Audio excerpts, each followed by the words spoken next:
जब 18 लोगों की मौत होगी और एक हिंदुस्तान का, एक इतने बड़े भारत का, देश का जो रेल मंत्री ये बोलता है कि ये अफवाह है, तो ये बड़ी शर्मनाक बात है। ये दिखाता है कि वो लोग सिर्फ चुनावी हिंदू हैं।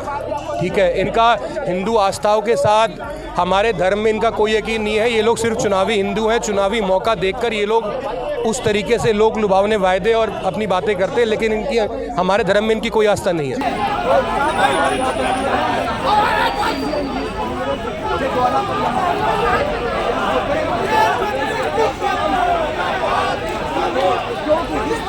होश में आओ, होश में आओ, होश में आओ। रेल मंत्री शर्म करो, शर्म करो, शर्म करो। रेल मंत्री इस्तीफा दो, इस्तीफा दो, इस्तीफा दो। नई दिल्ली रेलवे स्टेशन पर हुई भगदड़ को लेकर आज यूथ कांग्रेस के कार्यकर्ता एक जोरदार विरोध प्रदर्शन कर रहे हैं। तर मैं तस्वीर दिखाना चाहूँगा कि ये तस्वीर देख सकते हैं, यहाँ पर जो है सुरक्षा भी बढ़ा दी गई है और कांग्रेस कार्यकर्ता जो है आज एकत्रित हुए हैं। अश्वनी वैष्णव से इस्तीफा मांग रहे हैं। कुछ कार्यकर्ता हमारे साथ जुड़े हुए हैं, इनसे बातचीत करेंगे। क्या नाम है सर आपका? अमित डेढ़ा मेरा नाम है, मैं दिल्ली प्रदेश उपाध्यक्ष हूँ। क्या कुछ कहेंगे जो दर्दनाक घटना हुई? कहने के लिए बहुत कुछ है, आज दिल बहुत उदास है, आज दिल रो रहा है। जब 18 लोगों की मौत होगी और एक हिंदुस्तान का, एक इतने बड़े भारत का, देश का जो रेल मंत्री ये बोलता है कि ये अफवाह है, तो ये बड़ी शर्मनाक बात है।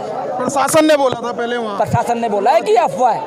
अरे आपके देश में 18 लोग आपकी गलती से मर जाते हैं और आप उसे अफवाह बोलते हैं, यानी कि आपसे बड़ा फेलियर किसी का नहीं है। लेकिन बाद में स्वीकार किया। अरे भैया, अब वो इस्तीफा दे के स्वीकार करें, मेरी मांग ये है वो इस्तीफा दे, रेल मंत्री इस्तीफा दो, रेल मंत्री इस्तीफा दे और इस्तीफा देने के बाद कैबिनेट से बाहर किया जाए। मैं ये मांग करता हूँ, इंडियन यूथ कांग्रेस ये मांग करती है और भारत की हर जनता मांग करती है कि रेल मंत्री को इस्तीफा देना चाहिए।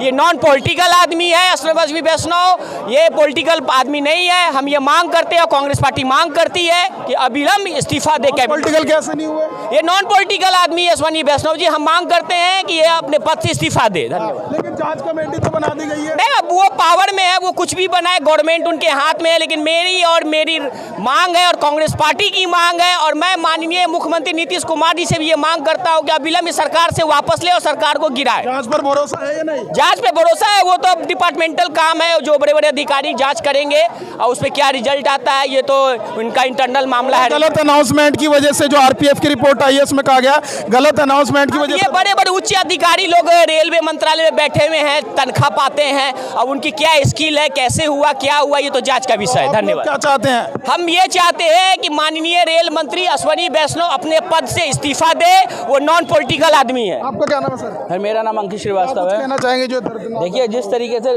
नई दिल्ली रेलवे स्टेशन में भगदड़ मची, उसमें 18 निर्दोष लोगों की जाने गई और उसके लिए हम मांग करते हैं, भारतीय युवा कांग्रेस मांग करते हैं कि जो रेल मंत्री अश्वनी वैष्णव, उन्हें तत्कालीन प्रभाव से इस्तीफा दे देना चाहिए। क्योंकि जिस तरीके से इस हादसे के बाद जो उनका एक असंवेदनशील बयान आया, इस पर इन्होंने बोला कि ऐसा कुछ हुआ ही नहीं है और ये मात्र अफवाह है। ये शासन की तरफ से पहले कहा गया शुरुआत में जब खबर आई कि अफवाह है, उसके बाद उन्होंने स्वीकार किया कि देखिए, स्वीकार करने से जो निर्दोष लोग मर गए हैं सरकार की बद इंतजामी की वजह से, वो वापस नहीं आएंगे। अगर वो उन्हें सही में पश्चाताप करना है अपनी इस गलती का, तो उन्हें तत्कालीन प्रभाव से इस्तीफा दे देना चाहिए। अभी जो जांच कमेटी बना दी गई है, आरपीएफ की तो रिपोर्ट आ गई, उसमें कहा गया कि अनाउंसमेंट गलत हुआ, उसकी वजह से भगदड़ मची है। लेकिन जो अभी रिपोर्ट 2 अधिकारियों की कमेटी बनाई गई है, उसका इंतजार रहेगा। देखिए, प्रशासन ने 3 से 4 दिन होने जा रहे हैं हादसे को हुए, लेकिन अभी तक एक FIR तक दर्ज नहीं हुई है। कोई कार्रवाई नहीं हुई, किसी आला अधिकारी पे कोई कार्रवाई नहीं है, कोई FIR नहीं है। बंद इंतजामी थी, लोगों को सुरक्षा के पुख्ता इंतजाम नहीं थे रेलवे स्टेशन पे, इतनी भीड़ होने के बावजूद भी। और आपने देखा कि वहाँ पे फोर्स भी नहीं थी, आज सुबह ही फोर्स को वहाँ डिप्लॉय किया गया है। कार्यकर्ताओं से भी हम बातचीत करने की कोशिश करेंगे। सर, क्या कहना चाहेंगे जो दर्दनाक घटना हुई जिसमें 18 लोग मर चुके हैं? ये घटना नहीं है, ये नरसंहार है, सरकार की लापरवाही का जीता जागता उदाहरण है। उसी पर कार्रवाई की मांग को लेकर आज युवा कांग्रेस अश्वनी वैष्णव का इस्तीफा मांग रही थी। देश के रेल मंत्री नहीं, वो हमारे रील मंत्री भी हैं, क्योंकि वो रील बना के डालते रहते हैं, उनको और कोई काम दूसरा है नहीं। देश के अंदर हमारे नागरिकों की जान इतनी सस्ती नहीं है कि आप 18 लोगों की जान जाने के बाद आप इस्तीफा छोड़िए। एक रीजनल मैनेजर को सस्पेंड तक नहीं किया गया, तक एक अधिकारी भी सस्पेंड, कोई सस्पेंड नहीं हुआ। कमेटी बना दी गई, कोई कमेटी बना दी, अगर बना भी जाती है उसका एक्शन कोई नहीं दिख रहा है। आरपीएफ की जो रिपोर्ट आई है उसमें कहा गया है कि गलत अनाउंसमेंट की वजह से भगदड़ मची। तो किसने करी वो गलत अनाउंसमेंट? क्या उनको नहीं पता कि अर्ध कुंभ का मेला लगा हुआ है, लाखों की तादाद में लोग रेल पकड़कर वहाँ पहुँच रहे हैं? तो कोई समझाने वाला, रोकने वाला नहीं था। सरकार का जीता जागता फेलियर लोग है। लगातार इस्तीफे की मांग करते रहे हैं। बालासोर घटना से लेकर अभी तक कितनी घटनाएं हो चुकी हैं, लेकिन अभी तक कोई सख्त कार्रवाई मोदी सरकार की तरफ से नहीं की गई। ये दिखाता है कि वो लोग सिर्फ चुनावी हिंदू हैं।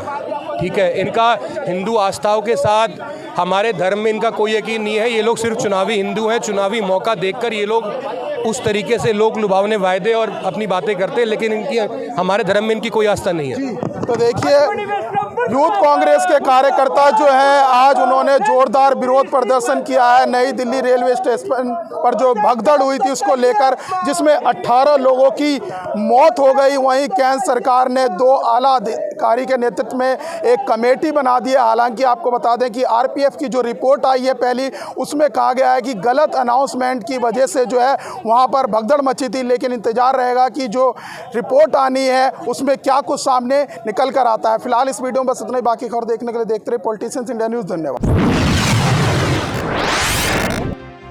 अगर आपको हमारा वीडियो अच्छा लगा तो हमारे चैनल को सब्सक्राइब करें, हमारी वीडियो को लाइक करें, शेयर करें और ऐसे ही देश की तमाम बड़ी खबरों के लिए जुड़े रहें पॉलिटिशियंस इंडिया के साथ।